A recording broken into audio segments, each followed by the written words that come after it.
jpixpodmysteria@gmail.com. Olá pessoal, aqui quem fala é o Alex MM Brasil e hoje estaremos aí vendo este gibi de 1990, o gibi do Chaves e Chapolin, né, ali com o título principal do Chaves, né, pela editora Globo, como eu disse. Então curta, se inscreva, compartilhe e ajude no Pix. Vamos então para essas histórias. A primeira história é chamada Oral. No começo desse gibi, que estreava no Brasil em 1990, começamos com a historinha de Chaves e seus colegas de classe na escola do Senhor Girafales. A sequência de piadas começa quando Chaves é chamado em frente à lousa para explicar qual é a forma geométrica desenhada, que é um círculo, mas ele diz que é um nome, e por sua vez se irrita com isso. Chiquinho e Pops enfatizam essa piada, humilhando mais ainda o nome. Chico também é chamado para explicar como se faz o círculo, mas ele não entende e acha que foi dito que aquilo era um círculo. Girafales, sem paciência, manda ele se sentar. Chiquinha é a única a acertar corretamente a pergunta sobre como se faz um círculo, que é com compasso. Gobines também participa, mas confunde a palavra graus com degraus, referente à pergunta de quantos graus tem um círculo. A piada finaliza com o próprio Girafales, que ao invés de chamar o nome por seu nome, acaba chamando ele de história Dia de Cobrança. Nessa história vimos o Senhor Madruga caminhando e assobiando pelo pátio da vila. De repente, o Senhor Barriga chegando na vila, desesperado, ele corre então para sua casa, mas estranhamente a porta foi trancada pela Chiquinha, segundo seus pensamentos, sendo que o adulto em questão ou os dois moradores da casa deviam andar com a chave no bolso. Ele então corre para esconder no barril, mas já estava ocupado pelo Chaves. Corre então para a casa da Dona Clotilde, mas coincidentemente ele encontra ela vestida de noiva, fantasiando se casar com ele mesmo. Então ele foge novamente e se esconde em um lençol amarelo. Existe a incoerência do Senhor Barriga não ter avistado o Madruga, visto que a entrada dá em linha reta com a casa do Madruga. Ele bem que poderia ter visto o Senhor Madruga tentando se esconder, e a incoerência do tempo, pois da entrada do pátio para a casa do Madruga não teria tempo suficiente para ele ter se deslocado para o barril, para a casa da Clotilde e ainda para debaixo do lençol. Há outras incoerências a seguir. O Senhor Barriga é recebido com pancadas não intencionais do Chaves, como de costume. Então ele reclama, etc e tal, mas depois pergunta sobre o Senhor Madruga. Então o Chaves sabia que ele estava debaixo do lençol, então em voz alta menciona que talvez essa informação lhe custasse dinheiro, se ele quisesse guardar o segredo.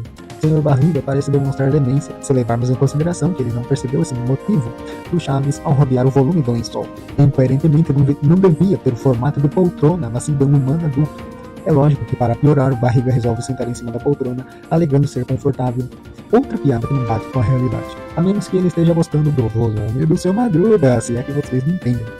Por fim, o Senhor Barriga faz essa suposta poltrona desabar, e incoerentemente de novo não percebe que é um corpo humano, jogando ele no lixo. Furtivamente ele vai embora por causa disso, e diz que volta outro dia.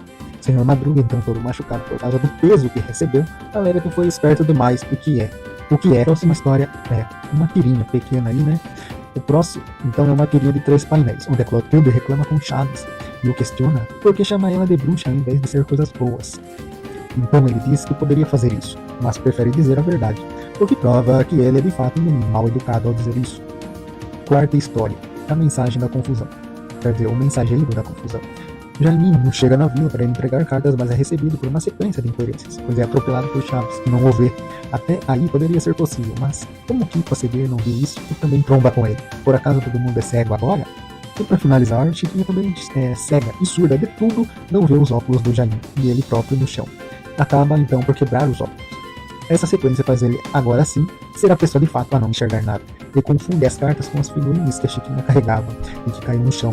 Parece que ele também não é bom de tato, não é?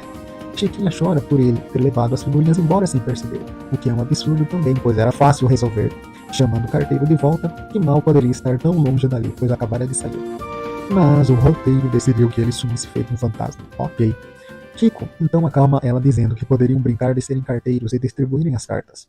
Chaves tem a missão de levar uma carta para Clotilde. Ele não quer, mas é ameaçado com promessa de levar uma surra dos dois. Chegando na casa 71, de novo ele é mal educado com Clotilde, pois do nada resolve pensar que ela está preparando uma poção mágica, justamente contra carteiros, o que leva a rasgar a carta. Ele poderia não entregar, ou fugir, ou esconder a carta, mas rasgou por maldade. Um garoto de ouro, entre aspas. Depois o Senhor Madruga e a Florinda recebem as cartas, um sobre aluguel e outro uma carta romântica do Girafales com a Florinda. Chaves acaba pegando o pudim dela e comendo tudo, como se ela fosse realmente enfeitiçada pelo interesse na carta e não percebesse isso. Com o Madruga, ele irrita ele, dizendo que sempre se esconde do Barriga e por isso a cobrança de aluguel chega por correio. E por fim, recebe um cascudo do Madruga. Terminada a graça sobra, né, para a Chiquinha entregar a última carta para Pops. E ela entrega, mas tinha a intenção de zoar a menina. Então pede um besouro emprestado para o Chaves, como se ele fosse um biólogo portador de insetos. Ok. Entregando a carta bolada com o besouro para a Pops, como se fosse possível isso, o bicho acaba voando quando a carta é aberta e vai perto da Chiquinha, onde é recebida por uma pancada da Pops que queria acertar o bicho. E tudo termina numa confusão no pátio, como se todos resolvessem sair ao mesmo tempo para buscarem satisfação. Não sei por que raios o Jairinho alega que as cartas causaram todo aquele caos, sendo que ele mesmo não tinha sequer entregado as cartas naquela mesa. Existem roteiros? Próxima história. A quinta história é O Mistério do Rio, uma história com o Chapolin Colorado. O gibi então finaliza com uma história mais fantasiosa e nem precisa acusar os absurdos. Chapolin tem suas antenas acionadas detectando o perigo debaixo da água, onde ele mergulha e não é afetado pela falta de oxigênio. Conversa com os peixes que estavam procurando o peixe prego, que após uma brincadeira de esconde-esconde com o peixe agulha e o peixe martelo, sumiu.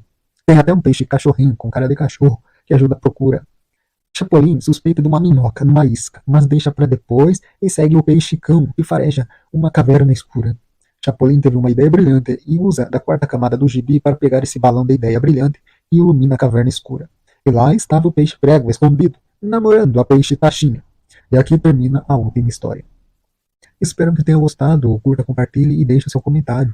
Até a próxima.